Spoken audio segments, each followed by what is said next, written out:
Alright, so let's review some of the homework problems that I had asked you to do.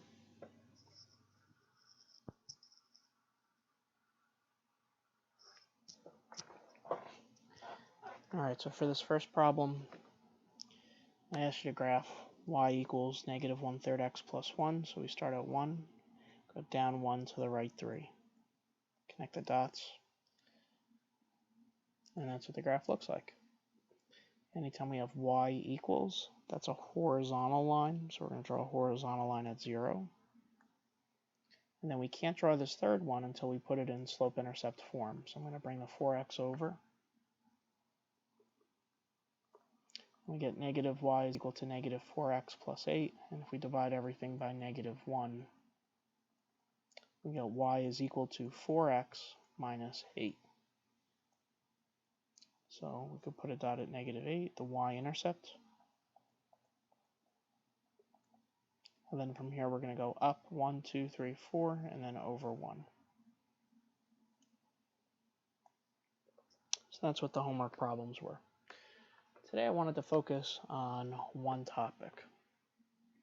And the one topic I wanted to talk about was called function notation.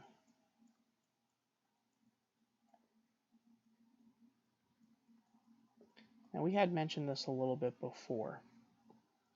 Say if we have y is equal to, let's make it easy, y equals x plus 1. We know that the graph looks like this. Start at 1, 2, 3, I'm just going to draw the graph.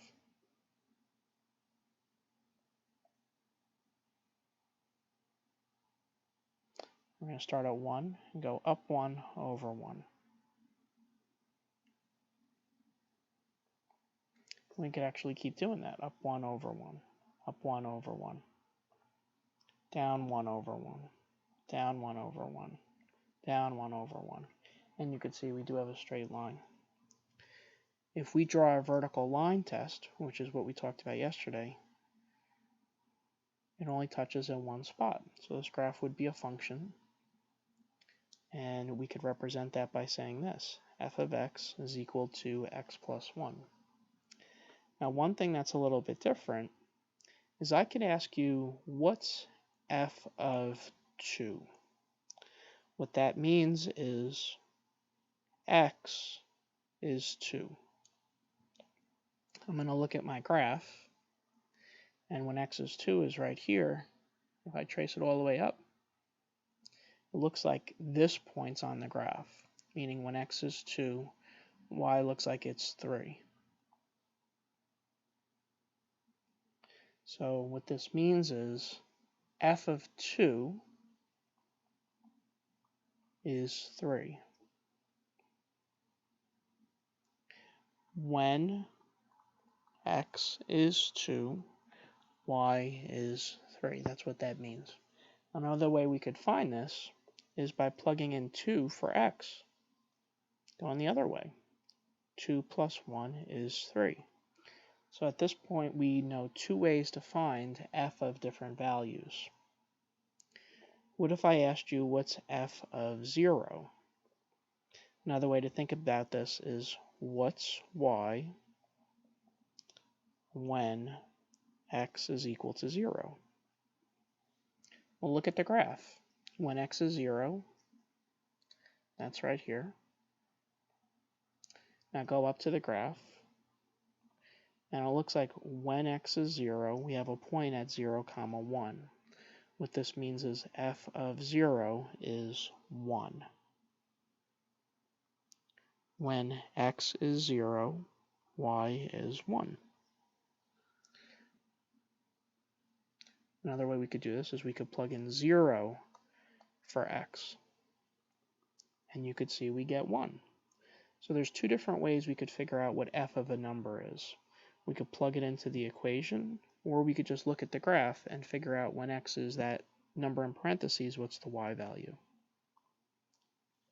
So let me do one more example, and then we'll take a look at the problem in the packet. Say I draw you a graph of f of x is equal to, let's say it's x plus 1 squared minus 2.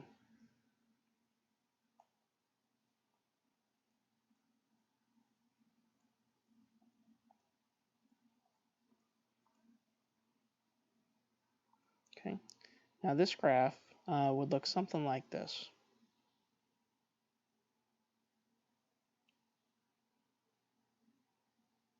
Something like that. This is what the graph of f of x looks like. So let's figure out what's f of -1 from the equation, and I also want to find f of -1 from the graph. So from the graph, what this means is when x is -1, what's the y value? -1's right here. It looks like this point would be -1, -2. So f of -1, the answer is -2. Another way we could do it is by plugging it into the equation. If we plug in -1 here, -1 plus 1 squared minus 2 is 0 squared minus 2, which is -2. We just figured out that f of -1 is -2. Okay, we'll do one more. What about if I asked you what's f of 0 from the equation? And what if I asked you what's f of 0 from looking at the graph? Well, this time let's use the equation first. If we plug in 0, 0 plus 1 squared minus 2, we'd get 1 squared minus 2, which is -1. So we could see from using an equation, f of 0 is equal to -1. From looking at the graph, here's when x is 0, right there. I'm going to go to the graph along this line when x is 0, and it looks like we have this point. That point is 0, -1. So we could see that f of 0 is -1 by looking at the graph, or we could see it's -1 by plugging into the equation. It works for lines too. I showed you in the last example. So now let's take a look at what we have to do today in class. And I'm just going to draw it out real quick. This is number 3 in the packet. Number 3 in the packet, it says we have a vertex at 1, 9. I'm going to go out to 10.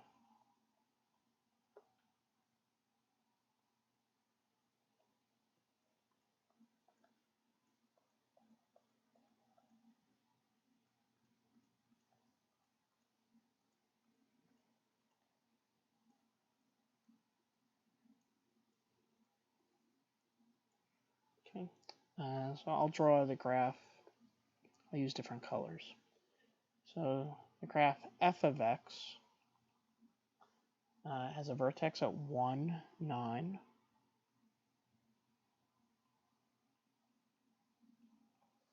It looks like it has a y-intercept of 8. And it looks like it has an x-intercept of -2, 0.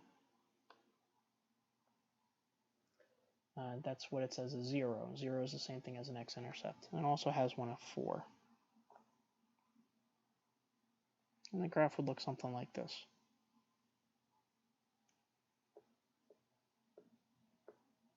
That's what the graph of f of x looks like. Now for this problem, it's also giving us another graph. The other graph it's telling us about is function g of x. And function g of x is -3x plus 2. So just out of curiosity, let's graph that. Put a dot at 2. We'll go down 3 over 1. And go up 3 over 1. And down 3 over 1. So the graph would look something like this. That's what the graph of g of x looks like. So now let's look at our options and we'll try to figure out which ones are correct. So for option A, it's saying f of -2 is greater than g of -2. Well, we'll have to figure that out. See if it's right. And then f of -1 is less than g of -1. C is f of 0 is greater than g of 0. D is f of 1 is less than g of 1. And E says that f of 2 is greater than g of 2. All right, so for all of these, we could, for the function f, we could look at the graph and just read it from the graph. Remember, this means what's y when x is negative 2. So let's figure this out. F of negative 2 is right here, and y is 0. F of negative 1, negative 1's right here. I'm going to go up to the graph. Looks like it's maybe like, it's close. I'm going to say maybe it's like over here. Negative 1, it looks like it's at 5. Negative 1, 1, 2, 3, 4, 5. So when x is negative 1, looks like the y value is 5. F of 0, looking at the graph, the y value when x is 0 looks like it's 8. F of 1, looking at the graph, it looks like it's 9. And f of 2, looking at the graph, looks like it's 8. So now let's do the same thing with g. Now we could either look at the graph or plug x into the equation. So, I mean, either one's fine. Let's just do the first one using both ways, and then for the other ones, we'll try to find a faster way.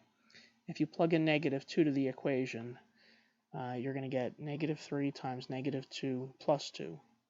6 plus 2 is 8. If you look at the graph, when x is negative 2, the y value looks like it's, let's see, at negative 2, it looks like the y value would be 8. Something like over here. So you can see you get the same exact answer no matter which way you use. I think it's probably easier and more accurate to look at the equation. So even though we can get the same answer no matter which way we do it, the equation is a little bit faster. If we plug in negative 1, negative 3 times negative 1 plus 2, 3 plus 2 is 5. If we plug in 0, negative 3 times 0 plus 2 is 2. If we plug in 1, negative 3 times 1 is negative 3, plus 2 is negative 1.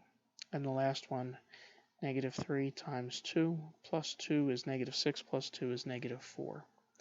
So let's see which one's true.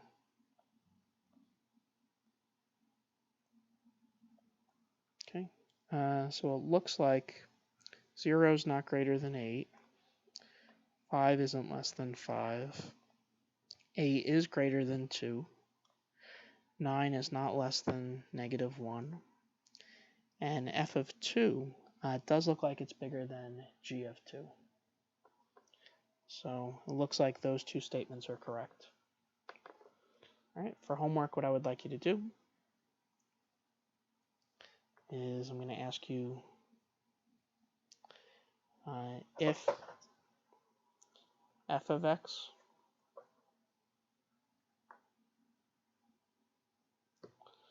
looks like this,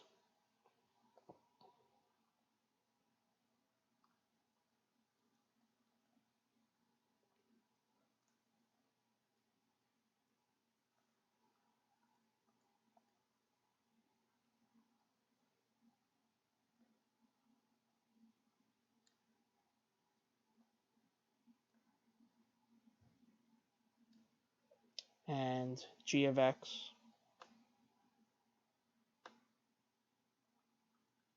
is equal to 2x, I want you to put the right inequalities where they're supposed to go. So for example, I want you to compare f of 1 and g of 1. I want you to compare f of negative 3, and well, let's do f of negative 2 and g of negative 2. And then I would like you to compare f of positive 2 and g of 2.